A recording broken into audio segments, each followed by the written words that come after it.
Number 2, రేపు honourable సుప్రీంకోర్టులో ఖచ్చితంగా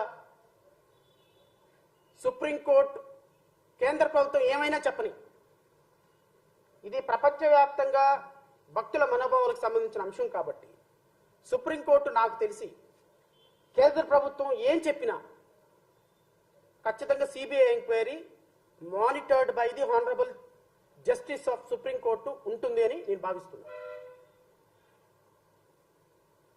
ఎందుకంటే ఇది కనుక వదిలేస్తే కన్న తల్లితో కూడా రేపు రాజకీయాలు చేసే ఒక రోజు వస్తుంది. ఆల్రెడీ వచ్చేసినాయి.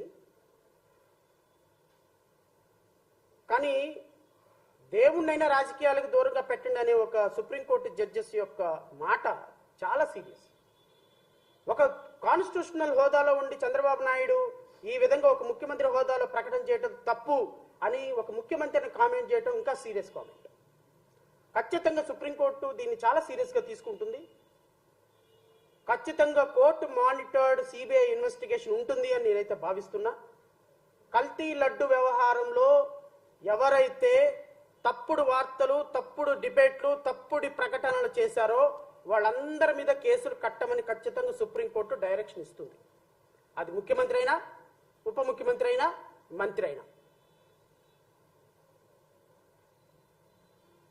లడ్డూ ట్యాంకరు లోపలికి వెళ్లకుండా లడ్డూ ట్యాంకరు టెస్టింగ్ రిపోర్ట్లకు వెళ్ళి టెస్టుల్లో ఫెయిల్ అయిపోయి వెనక్కి వెళ్ళిపోతే లడ్డూలు ఎప్పుడు వాడారు అంటున్నా. సుప్రీంకోర్టు జడ్జి అడిగింది అదే. లడ్డూ ట్యాంకరు లోపలికి ఎంటర్ కాకుండా వెళ్ళిపోతే లడ్డూలు ఎక్కడ వాడారయ్యా? ఇంకా మీరెందుకు కొవ్వు కలిసిందని అబద్ధాలు ఆడుతున్నారు? ప్రాథమికంగా ప్రైమా ఫేసి ప్రాథమికమైనటువంటి రిపోర్టుల్లో లడ్డూ తయారీలో నెయ్యి వాడలేదు అని తేలింది. ఇది ఈవో చెప్పాడు. మరి చంద్రబాబు నాయుడు ఎవరు చవటానికి వాడారని ఆయన వెళ్ళి ఏమైనా కలిపాడా? లడ్డూల్లో నెయ్యి కలిపాడా ఆయన? పవన్ కళ్యాణ్ వెళ్ళి ఏమన్నా గరిటె పెట్టి తిప్పాడా? కాదు కదా. సుప్రీంకోర్టు అదే అడిగింది. మరి రేపొద్దున the great lawyer Chandrababu Naidu గారిని బయటకు తీసుకొచ్చిన 53 రోజుల తర్వాత గ్రేట్ లాయర్ లోత్రా గారు ఏం చెబుతారో విన్నాం. రేపు మరి నా పవన్ కళ్యాణ్ గారు దీక్ష చేయడానికి వెళ్ళారు తిరుపతి దేవస్థానంలో. ఆయన ఏం స్పీచ్ ఇస్తాడో విన్నాం. సుప్రీంకోర్టు చెప్పినప్పటికీ కూడా లడ్డూలో కలిసింది, నెయ్యి అవశేషాలు కలిసినాయి, జంతు కొవ్వులు కలిసింది కాబట్టి ఎవడేమనుకున్నా కలిసిందంతే, ఇంకా నేను ఇక్కడ దీక్ష చేస్తాను అన్నాడు అనుకో, నీ కర్మ, మేమేం చేయగలిగింది. సుప్రీంకోర్టు చెప్పినా నేనేనో కలిసింది అంతే, హిందూ ధర్మం అంతే, సనాతన ధర్మం అంతే, నేను దీక్ష చేస్తా అంతే, నేను ప్రాయశ్చిత్త దీక్ష చేస్తా అంతే, నేను కిరసనాలు పోసుకుంటా అంతే, నేను అగ్గిపుల్ల గీసుకుంటా అంతే, నా ఇష్టం అన్నాడు అనుకో, అందమైన సినిమా 3 గంటల సినిమా చక్కగా చూడండి ప్రజలు. మళ్ళీ మళ్ళీ అలాంటి సినిమా రాదు. రియల్ సినిమా అది. స్క్రిప్ట్ డైరెక్టర్, స్క్రిప్ట్ రైటర్ ఉండడు, కెమెరామ్యాన్ ఉండడు, ఎవరు ఉండరు. అద్భుతమైన స్క్రిప్ట్ పండిస్తాడు. ఆ స్క్రిప్ట్లో ఆ డైలాగులు కూడా అద్భుతంగా వస్తాయి. డైలాగు, కథ, స్క్రీన్ ప్లే, యాక్షన్, డైరెక్షన్ మొత్తం పవన్ కళ్యాణ్ గారే.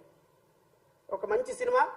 రేపు తిరుపతి దేవస్థానంలో సనాతన ధర్మం అనేటువంటి ఒక సినిమాని ప్లే చేయడానికి గౌరవ పవన్ కళ్యాణ్ గారు వెళ్ళారు. సినిమా అంతా చూడండి, చక్కగా ప్రజలందరూ ఎంజాయ్ చేయండి. ఆనరబుల్ సుప్రీంకోర్టు మాత్రం మీ తాట తీస్తుంది, కంగారు పడద్దు. లార్డ్ వెంకటేశ్వరరావుతో ప్రకృతితో చిత్రులాడితే క్షమించదు, చరిత్ర క్షమించదు, ప్రజలు క్షమించరు. కాబట్టి మీ అందరూ ఇలాంటి వ్యక్తులకి ఓటు వేసే ముందు ఒకసారి ఆలోచించుకోమని ప్రజలను కోరుతున్నాను. ఒకళ్ళు ఓటేసారో అయిపోయింది, అనర్థం జరిగిపోయింది.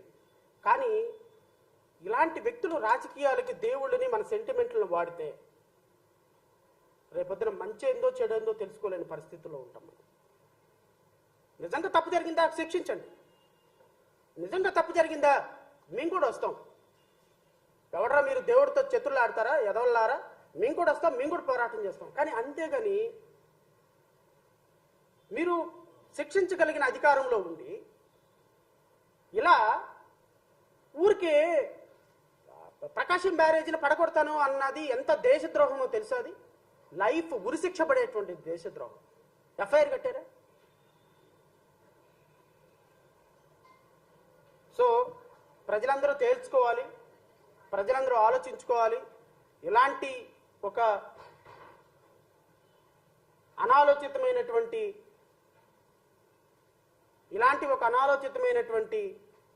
ఆరోపణలతోటి రాష్ట్ర ప్రజల్ని కన్ఫ్యూజ్ చేయొద్దని నేను కూటమి ప్రభుత్వానికి హృదయపూర్వకంగా వినయపూర్వకంగా మనవి చేసుకుంటూ ప్రజల మనోభావాలతో ఆడుకోవద్దని జయభీమరావు భారత పార్టీ తరపు నుంచి వారిని హృదయపూర్వకంగా కోరుకుంటూ ప్రజా సమస్యల మీద కాన్సన్ట్రేట్ చేయండి, సూపర్ 6 అమలుకి కాన్సన్ట్రేట్ చేయండి. ప్రజలు చాలా బాధల్లో ఉన్నారు, ఆర్థిక ఇబ్బందుల్లో ఉన్నారు, కష్టపడి పనిచేసిన రోజుకి 3 పూటలు తినే పరిస్థితిలో ఉన్నారు. ఎటు ఇంకా మరి ₹99 క్వాలిటీ మద్యం ఆంధ్రప్రదేశ్లోకి తీసుకొచ్చారు కాబట్టి ఇక ఆ మద్యంతో పాటు కాస్త అన్నం కూడా పెట్టమని, ఆ మద్యంతో పాటు ఇంకో కొద్దిగా అన్నం కూడా పెట్టమని. అసలు నిన్న కొల్లు రవీంద్ర మొహంలో ఆనందం చూస్తే ఆ మద్యం పాలసీని రిలీజ్ చేసేటప్పుడు వాళ్ళు ఇంటికో ఉద్యోగం అందరు కోటీశ్వరులు అయిపోయినట్టుగా ₹99 మద్యం అని ప్రకటన చేస్తుంటే నవ్వాలో ఏడవాలో తల బాదుకోవాలో ఏమీ అర్థం కావటంలా. మన ఆంధ్రప్రదేశ్ రాష్ట్రానికి ఒక ఏదో 100 కంపెనీలు వచ్చి ₹1,00,000 కోట్ల పెట్టుబడులు వచ్చినట్టుగా ఆంధ్రప్రదేశ్ కొత్త మద్యం పాలసీ నేడే చూడండి ₹99 క్వాలిటీ మద్యం అని. ఎంతమంది అంటే ఎన్ని టెండర్లైనా వేసుకోవచ్చంట, ఎన్ని టెండర్లైనా అన్లిమిటెడ్ టెండర్స్ అంట. ₹99 క్వాలిటీ మద్యం అంట. మీ 100 రోజుల పరిపాలన ఇదిగో ఇట్ట ముగిసిపోతుంది. థ్యాంక్ యూ సో మచ్ మిత్రులందరికీ. ఎవరైనా ప్రశ్నలు అడగాలనుకుంటే యు ఆర్ వెల్కమ్.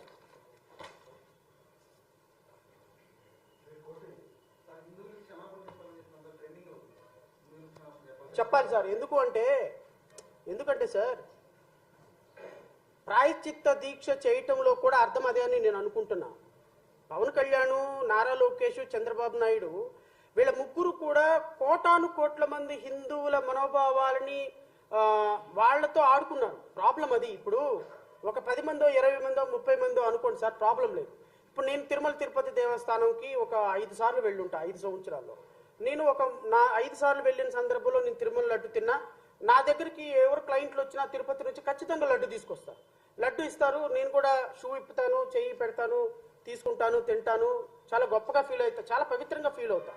ఇప్పుడు నేను తిన్న దాంట్లో పందికొవ్వు ఉంది అని చెప్పేసి ఎవరైనా అన్నారు అనుకోండి, సరే నేను ఎంత సెన్సిటివ్గా ఫీల్ అయినా కొంతమంది పరమ పవిత్రమైనటువంటి హిందువులు ఉంటారు, బ్రాహ్మిన్స్ ఉంటారు. వాళ్ళు నాన్ వెజ్ తినరు. నేను నాన్ వెజ్ తినేవాడిని కాబట్టి సరేలే అని నేను ఏదో అనుకుంటా.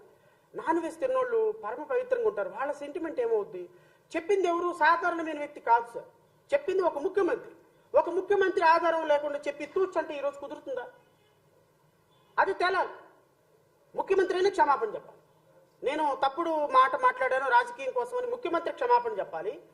లేదా సిబిఐ ఇన్వెస్టిగేషన్లో అసలు అవశేషాలు ఏమీ లేవండి, ఇవి ముఖ్యమంత్రి కేవలం ప్రచారం కోసం చెప్పాడని సిబిఐ అయినా క్లీన్ చిట్ ఇవ్వాలి. ముఖ్యమంత్రి అయినా అబద్ధం అని చెప్పాలి. లేదు తిన్నాము, తినింది ఇంకోసారి జరగకుండా దానికి ప్రక్షాళన మార్గం ఏంటో ఆలోచించాలి.